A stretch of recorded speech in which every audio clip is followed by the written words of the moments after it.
నమస్తే, welcome to prime news. నేను మీ అమూల్య. ముందుగా హెడ్లైన్స్ చూద్దాం. తెలంగాణలో ఆల్ పార్టీ ఎంపీల సమావేశం. బనకచెర్లపై మంత్రి ఉత్తమ్ పవర్ పాయింట్ ప్రెజెంటేషన్.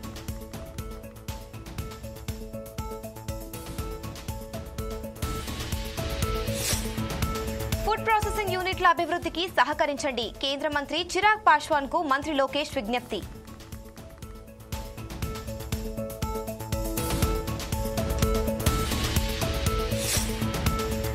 ఏపీలో రెడ్ బుక్ రాజ్యాంగం అమలవుతోంది. కూటమి సర్కార్పై జగన్ ఫైర్.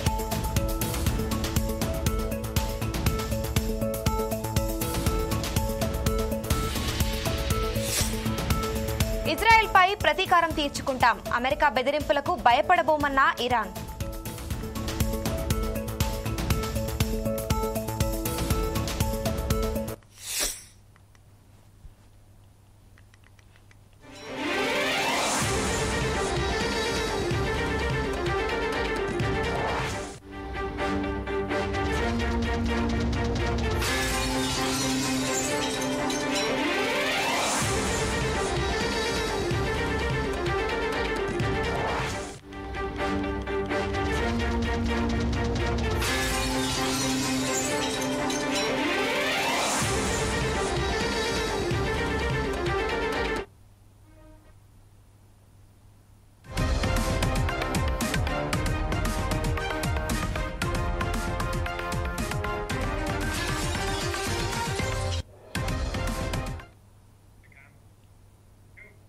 ఏపీ మంత్రి నారా లోకేష్ ఢిల్లీలో కేంద్ర హోంశాఖ మంత్రి అమిత్ షాతో భేటీ అయ్యారు. ఈ భేటీ దాదాపు 25 నిమిషాల పాటు సాగింది. రాష్ట్రానికి సంబంధించిన అనేక కీలకమైన అంశాలపై వీరిద్దరి మధ్య చర్చ జరిగింది. ఈ సందర్భంగా రాష్ట్రంలో అభివృద్ధి పనులకు అలాగే కొత్త ప్రాజెక్టులకు కేంద్ర సహకారం అందించాలని మంత్రి లోకేష్ కోరారు. అనంతరం కేంద్ర మంత్రులు చిరాగ్ పాశ్వాన్, అర్జున్ రామ్ మేఘ్వాల్ తో మంత్రి లోకేష్ భేటీ అయ్యారు. రాయలసీమను హార్టికల్చర్ హబ్ గా తీర్చిదిద్దేందుకు సహకారం అందించాలని చిరాగ్ పాశ్వాన్ కు లోకేష్ విజ్ఞప్తి చేశారు.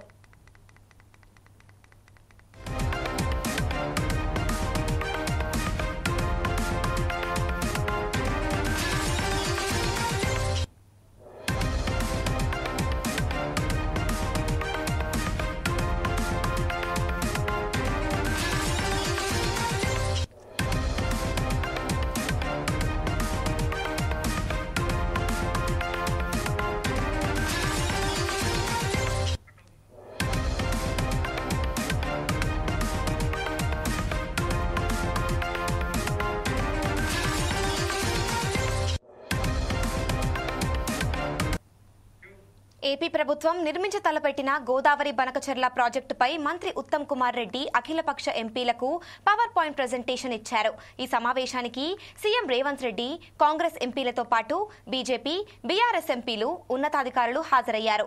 ఈ సందర్భంగా గోదావరి బనకచెర్లపై అన్ని పార్టీలతో చర్చలు జరుపుతున్నామని ఉత్తమ్ తెలిపారు. రాష్ట్ర రైతుల ప్రయోజనాలకు ప్రభుత్వం కట్టుబడి ఉందని, బనకచెర్లపై ఏపీ ప్రభుత్వం కేంద్రానికి ఫిజిబిలిటీ నివేదికను సమర్పించిందని ఆయన వివరించారు. అడిగారు.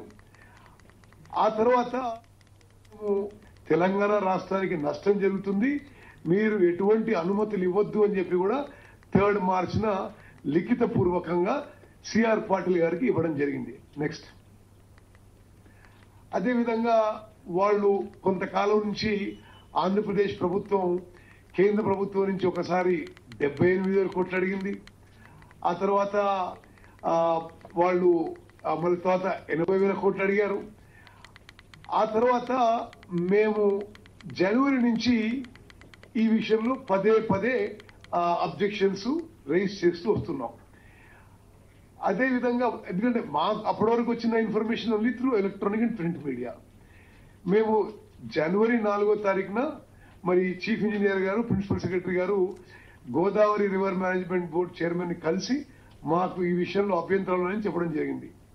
నేను స్వయంగా జనవరి 22వ తారీఖున కేంద్ర జలవనరుల మంత్రి గారికి, కేంద్ర ఆర్థిక మంత్రి గారికి ఇది తెలంగాణ నీటి హక్కులకు వ్యతిరేకం, ఈ ప్రాజెక్టులకు మీకు అనుమతులు ఇవ్వద్దు, ఈ ప్రాజెక్టులు మీరు ఆర్థిక సాయం చేసినా మాకు నష్టం చేసిన వాళ్ళని చెప్పి స్పష్టంగా లిఖిత పూర్వకంగా లేఖలు ఇవ్వడం జరిగింది.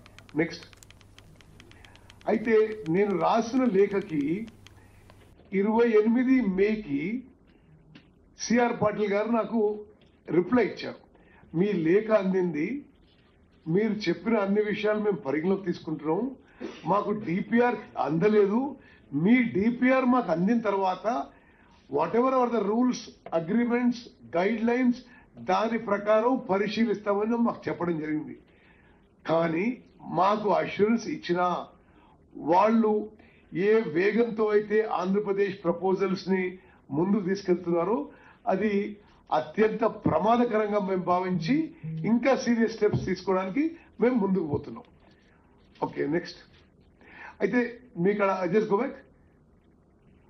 3rd మార్చి నాడు స్పెసిఫిక్ గా ముఖ్యమంత్రి గారు, నేను సిఆర్ పాటిల్ గారిని, కేంద్ర జలవనరుల మంత్రి గారిని వారి ఆఫీసులో కలిసి ఈ యొక్క గోదావరి బంకచెర్ల లింక్ ప్రపోజల్ పై మాకు AP reorganisation act 2014 section 85(8)D కింద 84(3) కింద మా అభ్యంతరాలు ఉన్నాయి, మీరు ముందుకు ప్రొసీడ్, వారిని కానియొద్దు, మీరు అనుమతులు ఇవ్వద్దని చెప్పడం జరిగింది. అదేవిధంగా వాళ్ళకి ఎటువంటి అనుమతులు ఇచ్చి పై ఎంపీ ధర్మపురి అరవింద్ కీలక వ్యాఖ్యలు చేశారు. బనకచెర్ల ప్రాజెక్టుకు కేసీఆర్ హయాంలోనే అనుమతులు లభించాయని, అప్పట్లో జగన్ కేసీఆర్ కలిసి తీసుకున్న నిర్ణయం ఇదని పేర్కొన్నారు. ఇప్పుడు కాంగ్రెస్ ఈ వ్యవహారాన్ని రాజకీయంగా వాడుకోవాలని చూస్తుందని ఆగ్రహం వ్యక్తం చేశారు. బనకచెర్ల ఏం చేస్తున్నారంటే గోదావరి, కృష్ణ, పెన్నా కలిపి వాళ్ళు ఏదో ఇక్కడ నుంచి నీళ్ళు ఎత్తిపోసుకొని వాళ్ళు రాయలసీమ ప్రాంతానికి అక్కడ ఏదో క్రియేట్ చేసుకుంటున్నారు వాటర్ ఫెసిలిటీ. దీని చరిత్రకు పోతే కేసీఆర్ దీనికి ఆమోదం పలికిండు. జగన్ సీఎం ఉన్నప్పుడు జగన్ కేసీఆర్ మీటింగ్లు పెట్టుకొని, ఇది హిందూ పేపర్, వీళ్ళు 6 గంటల సేపు కూర్చొని ముచ్చట పెట్టి ఇద్దరు చీఫ్ సెక్రటరీలకు కూడా అడ్వైజ్ చేసిండ్రు. ఏపీ రీఆర్గనైజేషన్ యాక్ట్ ప్రకారం, గైడ్ లైన్స్ ప్రకారం, సిడబ్ల్యూసి గైడ్ లైన్స్ ప్రకారం క్లియర్ చేసి కేసీఆర్. మరి టీఆర్ఎస్ వాళ్ళు ఏమంటారు చూద్దాం. ఇవాళ అలా వస్తున్నారా అండి మీటింగ్కి? దేశమంతా సిడబ్ల్యూసి ఉన్నది, కృష్ణా గోదావరి బేసిన్ల బోర్డులు ఉన్నాయి, దానికో గైడ్ లైన్స్ ఉంటాయి. తెలంగాణకి అన్యాయం జరగనిచ్చే ప్రశ్నే లేదు. అయితే గమ్మత్ ఏంటంటే ఉత్తమ్ కుమార్ రెడ్డి ఫోన్ చేసి నిన్న, సరే మాట్లాడదామని మాట్లాడినది. ఏందన్నా అంటే రేపు రావాలి మీటింగ్కి, ఇట్లున్నది, మనకు అన్యాయం జరుగుతుంది అంటే ఏం అన్యాయం జరుగుతుంది అన్న జవాబు ఇవ్వలే. సరే పోనీయండి, మీ ప్రణాళిక ఏంది అన్న, తెలంగాణకి ఎన్ని నీళ్ళు అవసరం పడతాయి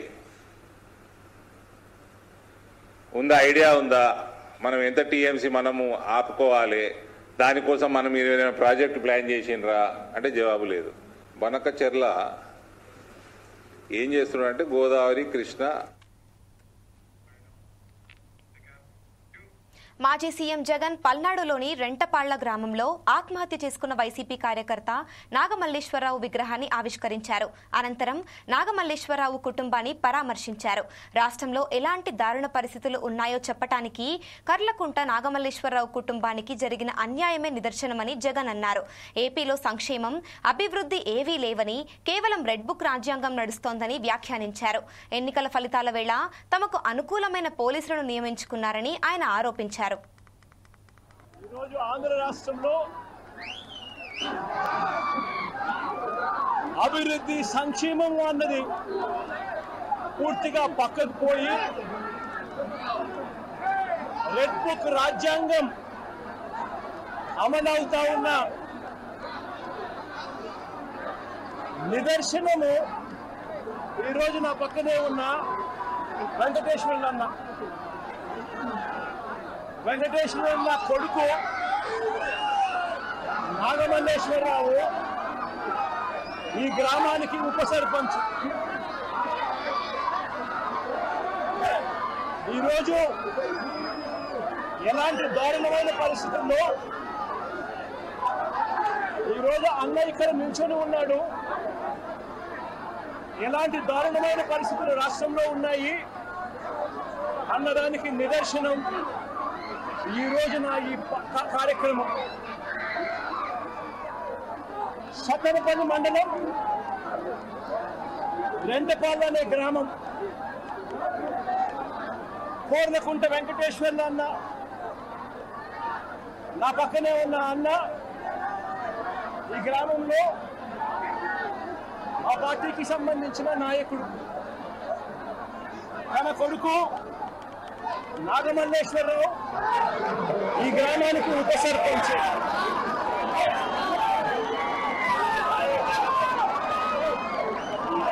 పోలింగ్ మొట్టమొదటి రోజు నుంచి రేపు రాజ్యాంగం అమలులో తెలుగుదేశం పార్టీ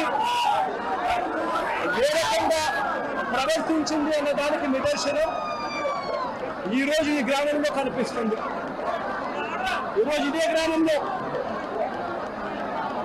పోలింగ్ సమయంలో పోలింగ్ ముందు వారికి అనుకూలమైన అధికారులందరినీ కూడా పోస్టర్లు ఇచ్చుకున్నారు. ఇక్కడ ఉన్న పోలింగ్ సమయంలో ఇక్కడ ఉన్న ఐజీ, ఎస్పీలు, సిఐలు అందరూ కూడా తెలుగుదేశం పార్టీని, కూటమిని గెలిపించడం కోసం ఎలాంటి అన్యాయాలు చేస్తున్నారు అన్న సంగతి. వాహనదారులకు కేంద్రం గుడ్ న్యూస్ చెప్పింది. వాహన ఫాస్టాగ్ వినియోగదారుల కోసం కేంద్రం కొత్త పథకాన్ని తీసుకొచ్చింది. ఆగస్టు 15 నుంచి అమల్లోకి వచ్చే ఈ పథకం కింద ఒక్కసారి రీఛార్జ్ చేసుకుంటే ఏడాది మొత్తం జాతీయ రహదారులపై 200 ట్రిప్పుల వరకు తిరిగే వెసులుబాటు కల్పించనుంది.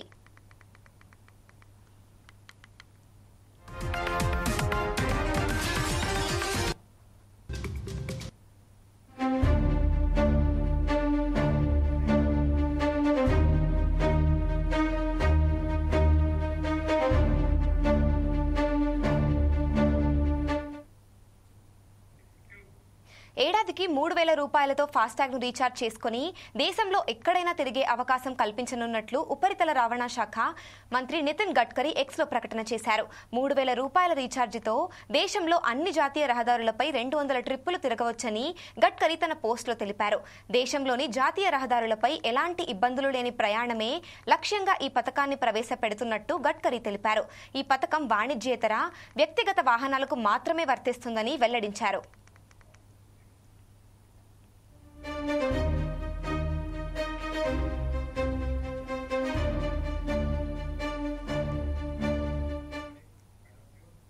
వాణిజ్య వాహనాలకు ఈ పథకం వర్తించదని ఆయన స్పష్టం చేశారు. ఈ పథకం కింద రీఛార్జ్ చేసుకునేందుకు త్వరలోనే రాజ్మార్గ్ యాత్ర యాప్, NHAI వెబ్సైట్లలో లింకులను అందుబాటులోకి తెస్తామని గడ్కరీ తన పోస్ట్లో పేర్కొన్నారు. नमस्कार। पिछले अनेक दिनों से लोगों की टोल के बारे में काफ़ी तकरार थी। सरकार ने जो निर्णय किया है वो बहुत बड़े प्रमाण पर जनता को राहत देने वाला है, जिसमें 3,000 रुपये में जो पास है साल भर का, उसकी अगर टोल पे किया जाएगा तो उसकी कीमत कम से कम 10,000 से ज़्यादा रुपये का टोल देना पड़ता था, वो केवल 3,000 रुपये में होगा। और ये जो वैलिडिटी है 1 साल में 200 ट्रिप वो क्रॉस कर सकते हैं। इसके साथ साथ एक ट्रिप मीन्स एक टोल को क्रॉस करना। इसका फ़ायदा ये होगा कि 200 ट्रिप्स यानी 200 टोल क्रॉस करना होगा और एक टोल क्रॉसिंग की एवरेज कॉस्ट केवल 15 रुपये पड़ेगी। कुछ जगह पर ये 80 रुपये है, 50 रुपये है, 100 रुपये है, तो ये केवल 15 रुपये हो जाएगी। और मान लीजिए एक टोल पर आप 50 रुपये भी देते हो तो 200 टोल क्रॉस करने पर उसकी कीमत 10,000 होगी। उसके बदले में आपको केवल 3,000 रुपये में ये पास मिलेगा, एनुअल पास, और सालाना 7,000 रुपये की बचत होगी। और अभी जो सिस्टम हम लोग ला रहे हैं उसके बाद टोल नाके पे जैसे रुकना पड़ता था, रुकने की भी ज़रूरत नहीं पड़ेगी। और निश्चित रूप से ये जनता को इस स्कीम से राहत मिलेगी। ये स्कीम केवल नेशनल हाईवे के लिए है, क्योंकि वही हमारा अधिकार है। बाकी रोड जो स्टेट के होते हैं उसके ऊपर ये लागू होने का प्रश्न ही नहीं होता। मैं फिर से एक बार आपको ये विश्वास दिलाता हूँ कि इससे काफ़ी बड़ी राहत मिलेगी। और 15 अगस्त से ये स्कीम पूरे भारत भर शुरू होगी और जिसमें निश्चित रूप से आपकी जो तकलीफ थी वो कम होगी। मैं फिर से एक बार आप सबका बहुत बहुत अभिनंदन करता हूँ और आपको शुभकामनाएं देता हूँ। धन्यवाद, नमस्कार।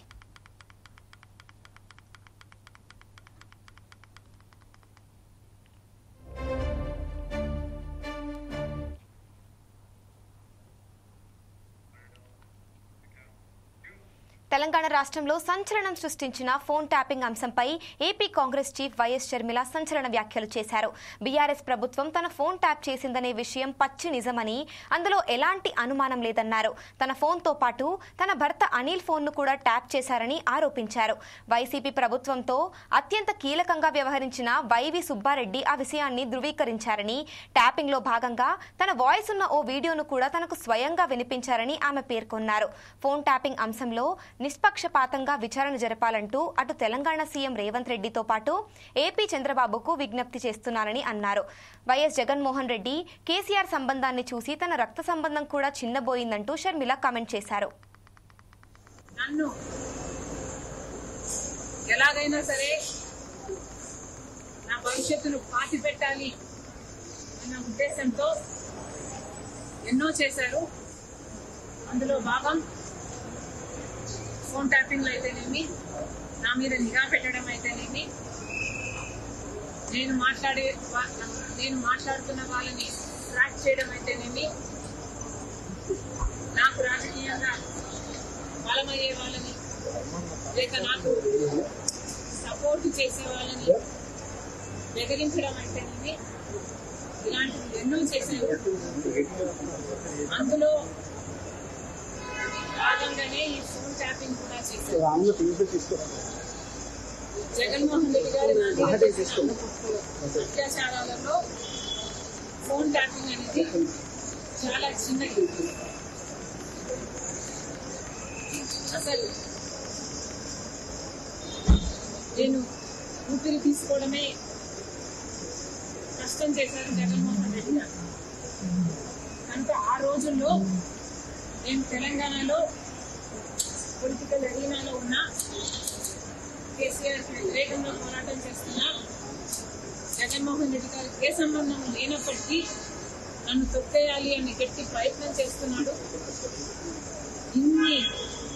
ఇంతమంది ఇన్ని ఫోర్సెస్తో పోరాటం చేయడం వాస్తవానికి నాకు చాలా కష్టంగా ఉంది. Therefore, I could not fight every battle. I had to choose which battle to fight. And that time though, I could not afford to fight this phone tapping issue. నేను ఏ పోరాటాలు చేయాలి అన్నది నా సర్వైవల్ కోసం నేను పోరాటాలు చేస్తున్నా. కాబట్టి ఆ పర్టికులర్ టైంలో ఫోన్ ట్యాపింగ్ ఇష్యూ మీద నేను పోరాటం చేయలేకపోయినా, in spite of knowing that is illegal, unethical, against my constitutional rights. కానీ ఇప్పుడు నేను చెప్తున్నాను, ఫోన్ ట్యాపింగ్ జరిగిన మాట వాస్తవం, మాటికి నిజం. ఈ కాన్వర్సేషన్ సుబ్బారెడ్డి గారి వైసీపీ నాకు సొంతంగా వినిపించింది. ఇది నిజం.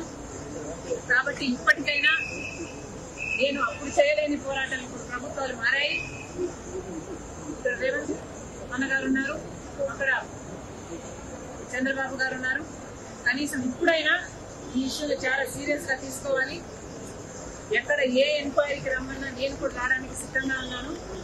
తప్పు జరిగింది, ఆ తప్పుకు శిక్ష కూడా పడాల్సిన అవసరం. అంటే ఎంక్వైరీనైనా మీరు ఏమన్నా ఫిర్యాదు చేసే అవకాశం నేను ఫిర్యాదు చేయాలి అనుకుంటే జగన్మోహన్ రెడ్డి గారు ఏపీ పునర్విభజన చట్టం ప్రకారం తెలంగాణకు రావాల్సిన గోదావరి జలాలు రావాల్సిందే అని అన్నారు ఎంపీ చామల కిరణ్ కుమార్ రెడ్డి. సాగునీటి ప్రాజెక్టులలో జరిగిన అన్యాయంపై 10 ఏళ్లలో బీఆర్ఎస్ వ్యవహార శైలి, బీజేపీ పనితీరును రాష్ట్ర ప్రజలు గమనిస్తున్నారని చామల విమర్శించారు. బనకచెర్లపై కిషన్ రెడ్డి బాధ్యత వ్యవహరించట్లేదని ఆయన ఆరోపించారు. 8 మంది బీజేపీ ఎంపీలు బనకచెర్లపై ఎందుకు మాట్లాడటం లేదని ప్రశ్నించారు.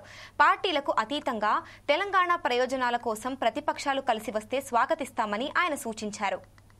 ఇతర జలాల గోదావరిలో అదనపు నీళ్లు ఉన్నాయి, గోదావరి నీళ్లు సముద్రంలో కలుస్తున్నాయి, సముద్రంలో కలిసే నీళ్లు మేము వినియోగించుకుంటున్నాం అని వాదిస్తున్న ఆంధ్రప్రదేశ్ మా ప్రాజెక్టులకు ఎందుకు అభ్యంతరం పెడుతుంది?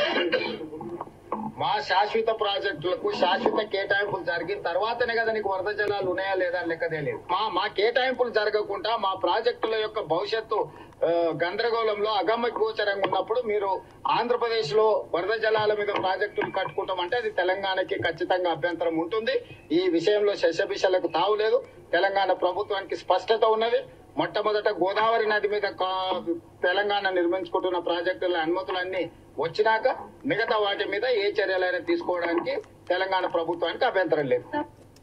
సో ఇప్పుడు మీకు క్లియర్గా నేను ఒక వీడియో రూపంలో అది ఎక్కడ మాట్లాడిర్రు మా ముఖ్యమంత్రి గారు ఢిల్లీలో, ఇక్కడ మినిస్ట్రీ బయట జలశక్తి మినిస్టర్ని కలిసి బయటికి వచ్చి మాట్లాడినటువంటి అంశం ఇది. అంటే అర్థమైంది ముఖ్యమంత్రి ఆల్రెడీ పర్సూ చేస్తున్నట్టే కదా. ఈ విషయాన్ని కూడా సెంట్రల్ మినిస్టర్ క్యాబినెట్ మినిస్టర్గా ఉన్నటువంటి కిషన్ రెడ్డి గారు మళ్ళీ ప్రజల్ని తప్పుదోవ పట్టించే విధంగా ముఖ్యమంత్రి ఇంటర్ఫియర్ కావాలి అని చెప్తే ఇక్కడ తెలంగాణ ప్రజలు కన్ఫ్యూజ్ అవుతారా? ఏమవుతారు చెప్పండి. ఎందుకంటే ఈ కమ్యూనికేషన్ అయితే ఒక లూప్ లైన్లో ఉన్న కమ్యూనికేషనే కదా. దీని మీద ప్రెస్ నోట్స్ బయటకు వస్తున్నాయి. ఇది ఇచ్చింది కూడా టీవీ ఛానళ్లలో వచ్చినటువంటి ఇంటర్వ్యూ అది. సో ముఖ్యమంత్రి గారు మొదటి నుంచి దీన్ని పర్సూ చేస్తున్నారు. ఎట్టి పరిస్థితుల మనకు దక్కాల్సినటువంటి నీళ్ల భాగం గత ప్రభుత్వాలు ఎంత విస్మరించినాయో మనకు తెలుసు. గత ప్రభుత్వంలో ఎవరు పోయి చేపల పులుసు తిని రత్నాల రాయలసీమ చేసి వస్తామని చెప్పిరో కూడా తెలుసు మనకు. ఇప్పుడు వాళ్ళు రాజకీయం చేసే ప్రయత్నం చేస్తున్నారు తప్ప వీళ్ళు ఏమైనా బేసిజాలు లేవు, బేసిన్లు లేవు, కలిసి అందరం పనిచేద్దాం, వరద జలాలు పంచుకుందాం, అందరం ముందుకు పోదామని చెప్పి బహిరంగ సభలలో ఉపన్యాసాలు ఇచ్చినటువంటి నాయకులు ఎవరో కూడా తెలుసు మనకు తెలంగాణ ప్రజలకు. ఈ 10 సంవత్సరాలలో అధికారంలో ఉన్న పార్టీ నాయకులు. కానీ అది కప్పిపుర్చే విధంగా మళ్ళీ ఇప్పుడు తెలంగాణలో ప్రజలకు ఉద్యమంలో ఉన్నటువంటి ముచ్చట తీసుకొద్దామన్న ప్రయత్నం చేస్తున్నారు. ఉద్యమంలో ఉన్నప్పుడు నీళ్లు నిధులు నియామకాల నినాదంతో పోరాటం చేసిన విషయం తెలంగాణ ప్రజలకు తెలుసు. మరి 10 సంవత్సరాల అధికారంలో ఉన్నప్పుడు దేని మీద పోరాటం చేసిరు? ఎందుకు చేపల పులుసు తినాల్సి వచ్చింది? ఎవరింటి కాడ పోయి తినాల్సి వచ్చింది? ఎందుకు రత్నాల రాయలసీమ చేయాల్సి వచ్చింది? ఎందుకు పోతిరెడ్డిపాడు ప్రాజెక్టు విషయంలో కాంట్రాక్టర్తో చర్చలు చేయాల్సి వచ్చింది? ఎందుకు జగన్ రెడ్డిని సెక్రటేరియట్లో పిలిపించి విందు భోజనం పెట్టి మరి ఏం మాట్లాడుకుర్రు అన్న విషయాన్ని ఈ ప్రెస్ మీట్లో నేను మాట్లాడదలుచుకోలేదు. ఎందుకంటే ఈరోజు మంచి అంశం అందరు కలిసి వస్తున్నారు కాబట్టి నేను నెగిటివ్ ప్రాపగెండా చేయదలుచుకోలేదు. డెఫినెట్గా వీళ్ళు రాకపోతే కనుక రేపు పెడతా ప్రెస్ మీట్. ఎందుకంటే రాంగ్ ప్రాపగెండా చేయడానికి ప్రయత్నం చేస్తూ కన్స్ట్రక్టివ్ లైన్లో ఉండాలన్న ఆలోచన నాది.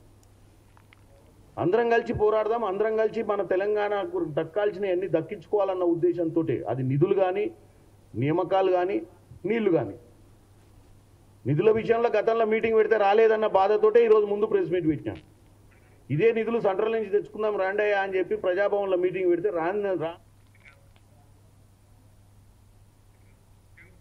భారత విదేశాంగ కార్యదర్శి విక్రమ్ మిశ్రీ కీలక వ్యాఖ్యలు చేశారు. ట్రంప్ చెబితే తాము కాల్పుల విరమణ చేయలేదని స్పష్టం చేశారు. పాకిస్తాన్తో జరిగిన సీజ్ ఫైర్ ఒప్పందంలో అమెరికా జోక్యం లేదని అన్నారు. భారత ఆర్మీ దూకుడును తట్టుకోలేకే పాక్ కాళ్ల బేరానికి వచ్చిందని తెలిపారు. నేరుగా ఇరు దేశాల అధికారులే సీజ్ ఫైర్ కు అంగీకరించారని చెప్పారు. థర్డ్ పార్టీ ప్రమేయం కానీ యుఎస్ ట్రేడ్ ప్రస్తావన గానీ లేదని విక్రమ్ మిశ్రీ అన్నారు.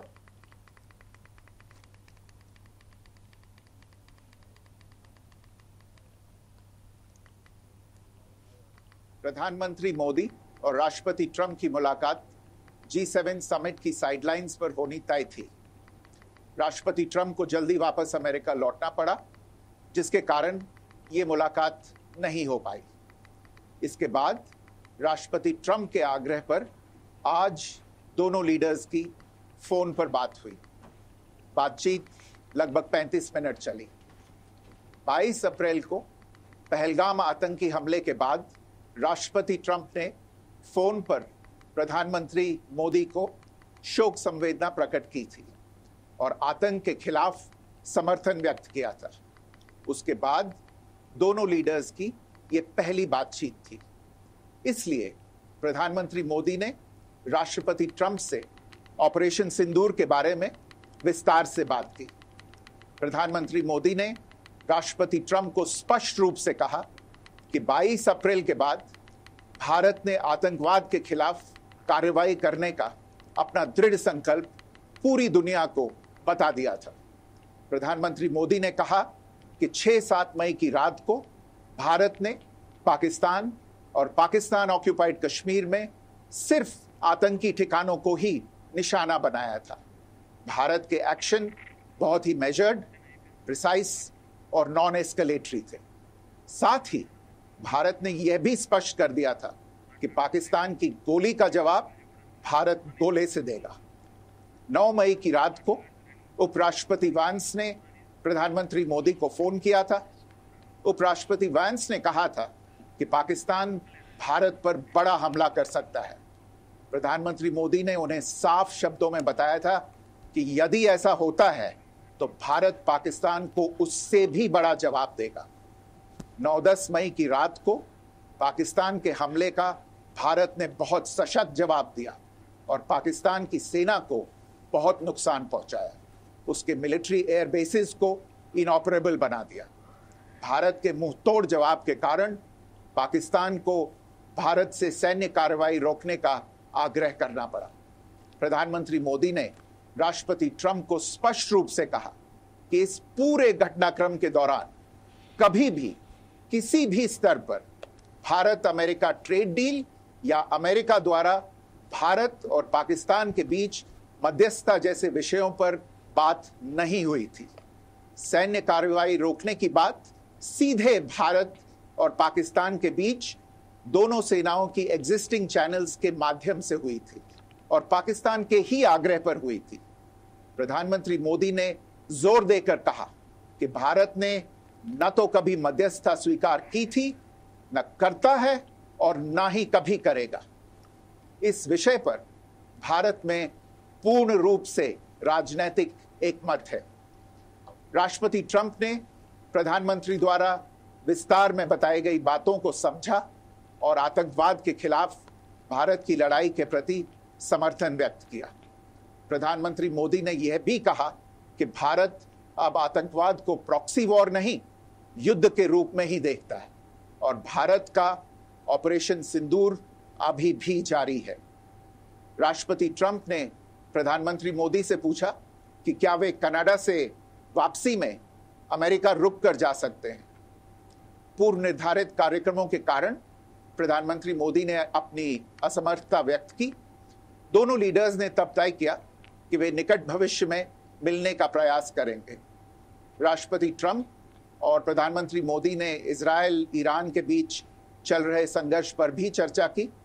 रूस यूक्रेन कॉन्फ्लिक्ट पर दोनों ने सहमति जताई कि जल्द से जल्द शांति के लिए दोनों पक्षों में सीधी बातचीत आवश्यक है और इसके लिए प्रयास करते रहना चाहिए। इंडो पैसिफिक क्षेत्र के संबंध में दोनों नेताओं ने अपने परिप्रेक्ष्य साझा किए और इस क्षेत्र में क्वाड की अहम भूमिका। విద్యుత్ సంస్థల్లో విధులు నిర్వహిస్తున్న ఆర్టిజన్స్ ఆందోళన బాటపట్టారు. హైదరాబాద్లోని ఇందిరా పార్క్ వద్ద నిరసన తెలియజేశారు. తమని రెగ్యులర్ ఉద్యోగులుగా ప్రకటించాలని డిమాండ్ చేస్తున్నారు. 2017లో అవుట్ సోర్సింగ్ నుంచి ఆర్టిజన్స్ గా విద్యుత్ శాఖలోకి తీసుకున్నారని తెలిపారు. 23,000 మంది కార్మికులను విద్యుత్ శాఖలో విలీనం చేసినట్లు చెప్పారు. విద్యార్హతలను బట్టి కార్మికులకు గ్రేడ్స్ కేటాయించారని అన్నారు. ప్రస్తుతం అమల్లో ఉన్న ఏపీఎస్ఈబీ రూల్స్ అమలు చేయాలని విజ్ఞప్తి చేస్తున్నారు. విద్యార్హతలను బట్టి జేఎల్ఎంగా, జూనియర్ అసిస్టెంట్గా, సబ్ ఇంజనీర్గా పోస్టింగ్ ఇవ్వాలని ప్రభుత్వాన్ని కోరుతున్నారు. ఈ సందర్భంగా 20,000 మందితో ఆందోళన చేపట్టారు. తమ రెగ్యులర్ ఉద్యోగాలను మారుస్తూ కాంగ్రెస్ ప్రభుత్వం ఇచ్చిన ఎన్నికల హామీని నెరవేర్చాలని డిమాండ్ చేశారు. ఉమ్మడి రాష్ట్రంలో తెలంగాణ ఉద్యమం జరుగుతున్నప్పుడు కూడా విద్యుత్ కార్మికులు, ఆర్టీసీ కార్మికులు, సింగరేణి కార్మికులు ఈ ముగ్గురు గనక తెలంగాణ ఉద్యమం చేయకపోతే తెలంగాణ వచ్చేదే కాదు, వీళ్ళెవరు ముఖ్యమంత్రులు, మంత్రులు అయ్యేవాళ్ళే కాదు.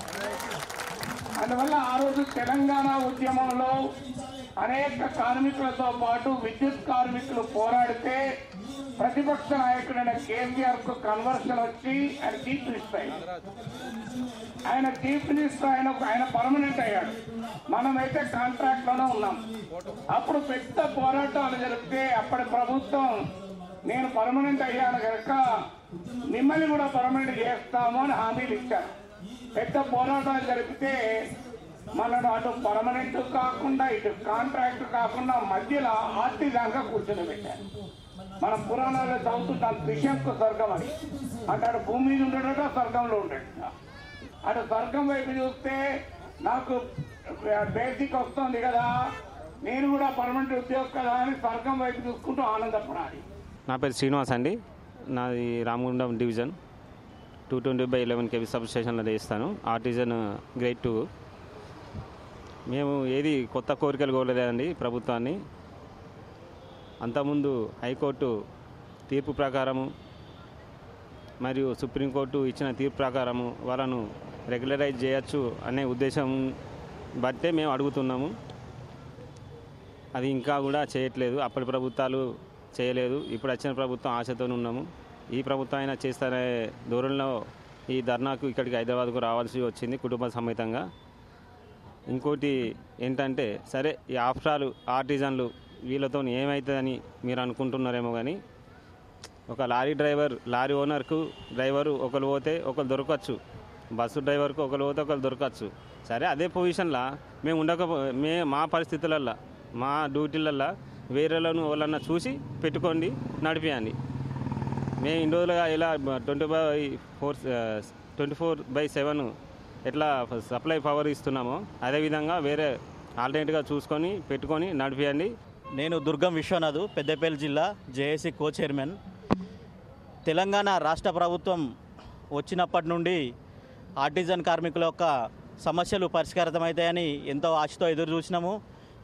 తెలంగాణ విద్యుత్ వ్యవస్థలో 20,000 మంది ఆర్టిజన్ కార్మికులు పనిచేస్తున్నాము. కింది స్థాయి నుంచి ప్రతి పని కూడా ఆర్టిజన్ కార్మికుడు చేస్తున్నాడు.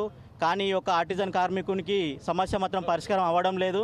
20,000 మంది ఆర్టిజన్ కార్మికులు విద్యార్హతను బట్టి పదోన్నతులు కానీ, సమాన పనికి సమాన వేతనం కానీ, ఇటువంటి ఏ ఒక్క రూల్స్ కానీ ఇంప్లిమెంట్ అవ్వడం లేదు. మన విద్యుత్ వ్యవస్థలో 2 రూల్స్, ఆర్టిజన్గా స్టాండింగ్ ఆర్డర్సు, రెగ్యులర్ ఎంప్లాయీస్కి ఒక రూల్స్, ఒకే సంస్థలో 2 రూల్స్ అనేటివి ఇవి కరెక్ట్ కాదు. టీఆర్ఎస్ గవర్నమెంట్ రాకముందు, తెలంగాణ రాకముందు ఎన్ని రైతులు, ఎన్ని మోటార్లు కాలిపోలే, ఎంతమంది ఆత్మహత్యలు చేసుకోలేదు. ఒక్కసారి వోల్టేజ్ డౌన్ అయితే ఎన్ని మోటార్లు కాలిపోలేదు, హై వోల్టేజ్ వచ్చి ఎన్ని మోటార్లు, ఎన్ని ట్రాన్స్ఫార్మర్లు కాలిపోలేదు, ఎంత సంస్థకు నష్టం జరిగింది. కానీ ఇప్పుడున్న ఈ అవుట్సోర్సింగ్ క్యాండిడేట్లు మేము ఆర్టిజన్గా కన్వర్షన్ అయిన తర్వాత కానీ, కన్వర్షన్ కాకముందు నుంచి కానీ మేము 24 గంటలు నాణ్యమైన సప్లై ఇచ్చుకుంటూ, ఏ ఒక్క రైతన్న ఒక మోటారు కాలిపోయిందనే ముచ్చటుందా, ఒక ఇంట్లో ఒక టీవీ కాలిపోయిందనే ముచ్చట వచ్చిందా? 24 గంటలు తెల్లవార్లు అహర్నిశలు కష్టపడుతూ, వర్షమనక, ఎండనక, వాననక, చీకటనక, రాత్రనక, పగలనక కష్టపడుతూ నాణ్యమైన కరెంట్ ఇచ్చుకుంటూ గవర్నమెంట్కు పేరు తీసుకొస్తున్నాం. మీరు కాంట్రాక్ట్ వ్యవస్థ ద్వారా వచ్చిర్రు, మీరు కాంట్రాక్ట్ కార్మికులు అని మాట్లాడుతున్నారు. 1993, 95, 2000 సంవత్సరంలో విద్యార్హత కలిగినటువంటి వ్యక్తులు కూడా గత 20-25 సంవత్సరాలుగా సంస్థ కోసం పనిచేస్తున్నారు.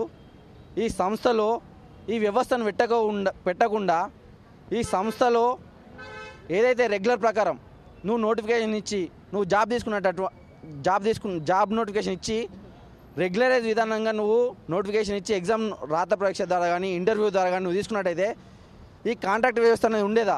ఈ కాంట్రాక్ట్ వ్యవస్థ సృష్టించిందే మీ ప్రభుత్వాలు, మీ యాజమాన్యాలు. మరి మీ ప్రభుత్వాలు, మీ యాజమాన్యాలు సృష్టించి మళ్ళీ ఇప్పుడు మీరు కాంట్రాక్ట్ పద్ధతి వచ్చారని చెప్పేసి మీరు అర్హులు కాదు, మీకు రూల్స్ ఒప్పుకోవు అని చెప్పేసి మాట్లాడడం అది ప్రభుత్వాలు తప్పే, కానీ ఏదైతే విద్యార్హతతో వచ్చినటువంటి కార్మికుల తప్పు కాదు. కాబట్టి విద్యార్హతను బట్టి కార్మికులని ఆర్టిజన్ నుండి కన్వర్షన్ చేయాలని కోరుకుంటున్నాం. అమెరికాపై ఇరాన్ సుప్రీం లీడర్ ఖమానే కీలక వ్యాఖ్యలు చేశారు. అమెరికా బెదిరింపులకు ఎట్టి పరిస్థితుల్లో లొంగేది లేదని ఖమానే తేల్చి చెప్పారు. ఇరాన్ దాడిపై పొరపాటు చేయొద్దని, ఇజ్రాయెల్పై ప్రతీకారం తీర్చుకుంటామని హెచ్చరించారు. ఒకవేళ అమెరికా సైన్యం ఈ వ్యవహారంలో జోక్యం చేసుకుంటే అమెరికా భారీ మూల్యం చెల్లించుకోక తప్పదని ఆయన హెచ్చరించారు.